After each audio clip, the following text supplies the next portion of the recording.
Na skrajnem jugozahodu Evrope je že pošteno vroče, ko se pri nas doma tu in tam še vedno najde sneg, pa tudi drugod po Evropi. Ravno zato so se pri Oplu odločili, da bodo tukaj, na Portugalskem, predstavili svoj novi dvolitrski dizelski motor z 2 turbopolnilnikoma in to v svoji admiralski ladji Insignii. Razloga za to pa sta v bistvu 2. Eden je ta, da je večina takšnih večjih avtomobilov gnanih z dizelskimi motorji in so pri Oplu pač morali povečati ponudbo, če želijo konkurirati bolj prestižnim konkurentom. No, drugi pa je ta, da z njim odpravijo večino slabosti, zaradi katerih nekateri sploh ne posegajo po dizelskih motorjih.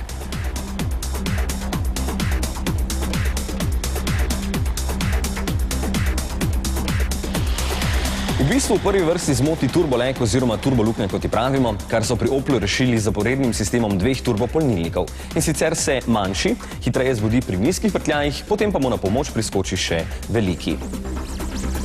Da pa bi bil sistem še bolj učinkovit, so vsakemu posebej dodali hladilni sistem, tako da gre v bistvu za prvi motor z 2 intercoolerjema oziroma vmesnima hladilnikoma polnilnega zraka.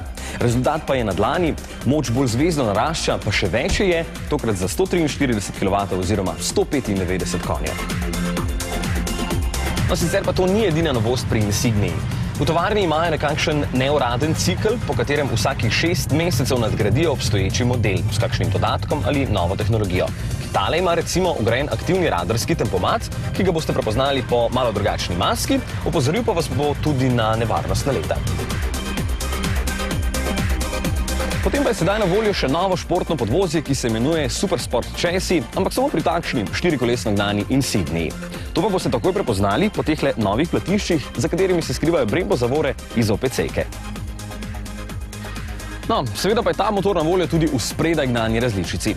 Pri Oplu pričakujejo, da se bo za takšno Insignijo odločilo vsaj 10% kupcev tega avtomobila, ki jih je na cestah že več kot 500 000. Jaz pa grem zdaj na najbolj zahodni del v Evropi.